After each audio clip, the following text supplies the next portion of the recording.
Is MD skeptics? Is that I'm embarrassed, but I'm a skeptic.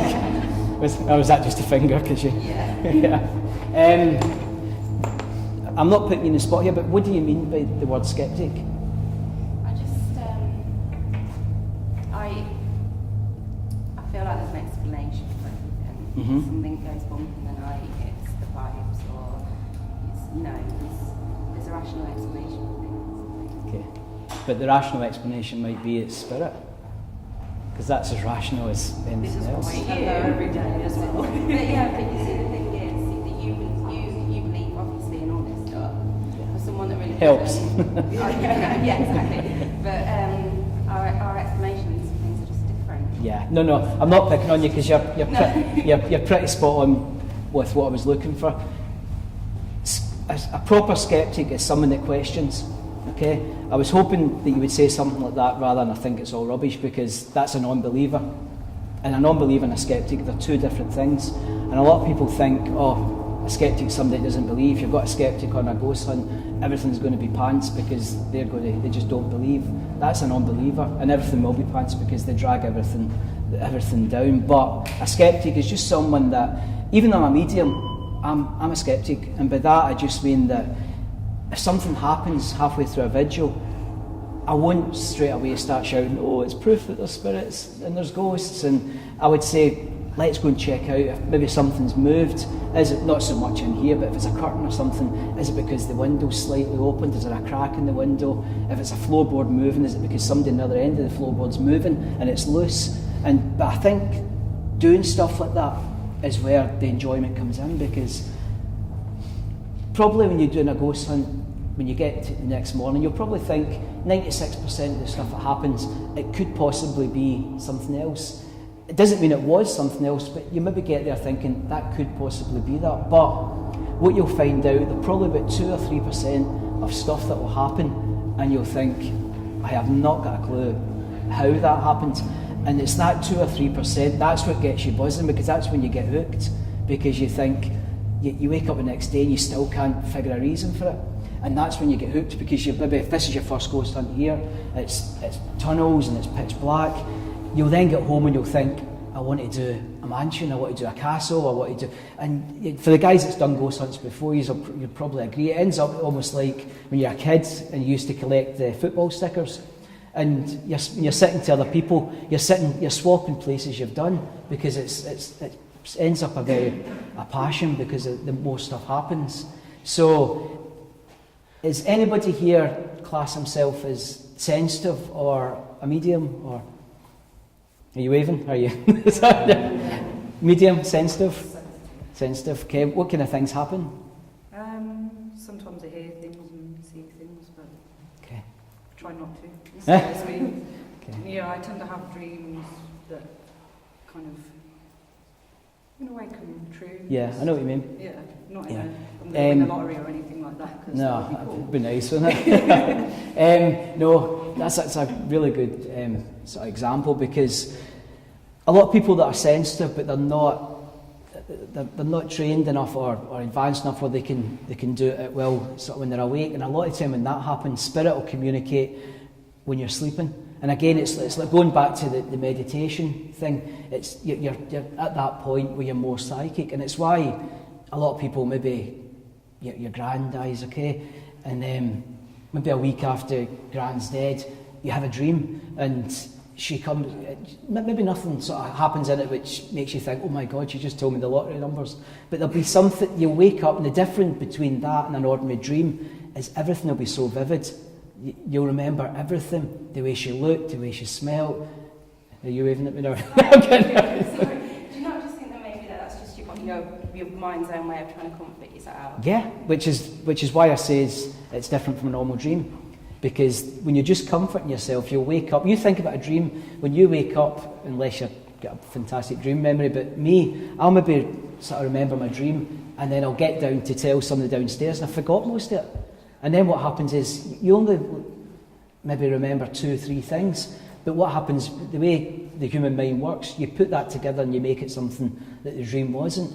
And that's, with dreaming, you do forget most of it. When someone comes to visit, you tend to remember every single thing. And has that happened? You're nodding, has that happened to yourself and yourself as well? And what would you guys think? Could you remember everything when you... I do like clairvoyancy as well, but one of my mother, after she died, I had a dream about her that was so vivid, like it was just I could smell her and it was like she was there. Yeah. And when I remember when I woke up, it was almost like she'd literally just left the room. Yeah. It was so vibrant and so vivid, and I remember what she said to me and everything. It was far more than what a normal dream would be. Yeah, that's it. And that is the essence of it. You remember every single thing, and that's someday it's going to happen to you, and you're going to wake up and think, they were right.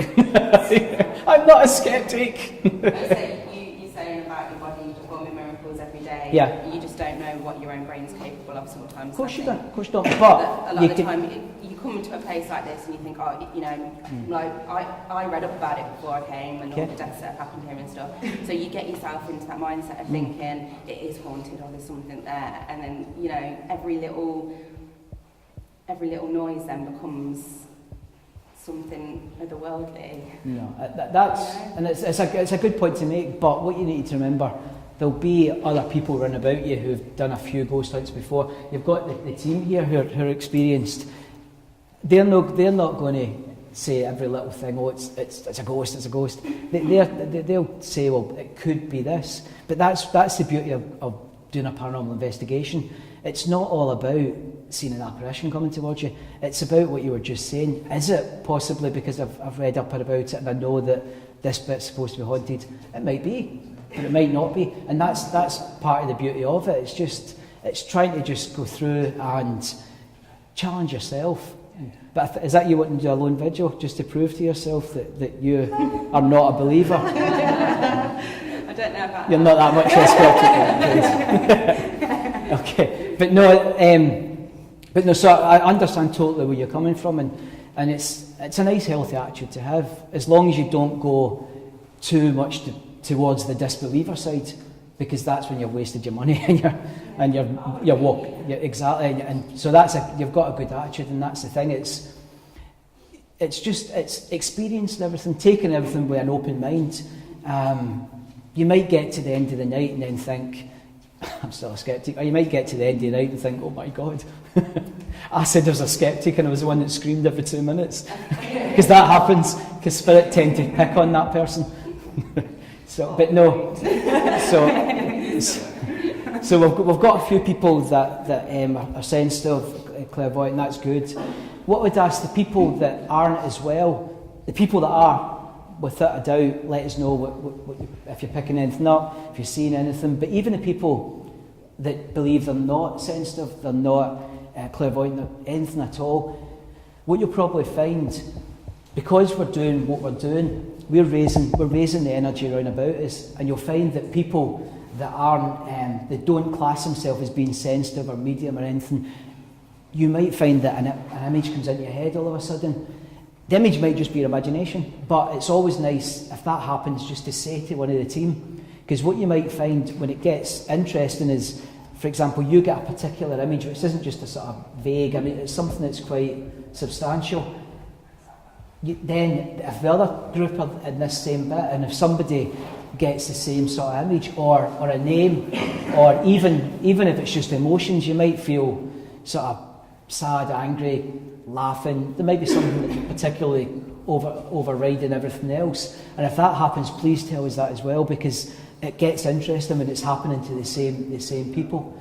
Nobody will laugh at you, because I speak to dead people for a living, you know what I mean? So, and people laugh at me, mind you, but no, just what I would say tonight is please have fun, because what you'll find, if you're sort of going about and everything's really serious and really gloomy, nothing will happen, because of the fact that, as I was touching on earlier, it's all energy.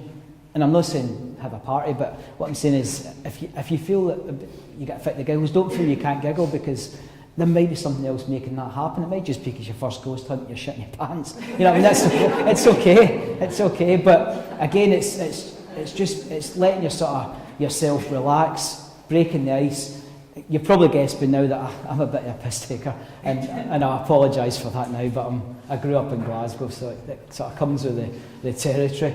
But I don't do it in a nasty way. I do it because I'm a big believer that happy energy produces a lot more activity than somebody. It's like, even on this plane, if somebody's sort of happy and go lucky and giggly, you're drawn towards them. And the person that's sitting with a face like thunder, you tend to sort of walk away from them. If you put yourself in spirit shoes, they're the exact same. Because what they'll do at the start of the night, I know if I ever die, well, not if I, when I die, if I come to a ghost hunt, I'm going to look at the groups and I'm going to find the one that look as if they're happy and they're sort of up for a good time. That sounded wrong, didn't it? I apologise for that. Yes? Do you not think fear draws more activity than happiness?